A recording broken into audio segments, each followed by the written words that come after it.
Мы провели анкетирование в 5 Б классе. Участвовало 10 учеников. Было 6 вопросов. Ответы «да», «нет», «не знаю». Таким образом, мы пришли к выводу, что дети не очень знают о информационных технологиях и голограммах. Для того, чтобы сделать голограмму в домашних условиях, нам нужны скотч, ручка или карандаш, прозрачная твердая пленка, планшет или смартфон. Вырезаем из пластика прямоугольную форму, делаем из него пирамиду и находим специальное видео в интернете, ставим на черный квадрат посередине, он будет воспроизводиться с пластиковой формы в 3D виде.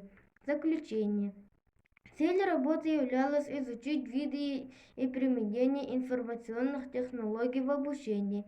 Исходя из этого мы изучили виды и типы их применения, узнали использование в современной школе, выявили голограмму одним из видов информационных технологий, создали голограмму в домашних условиях.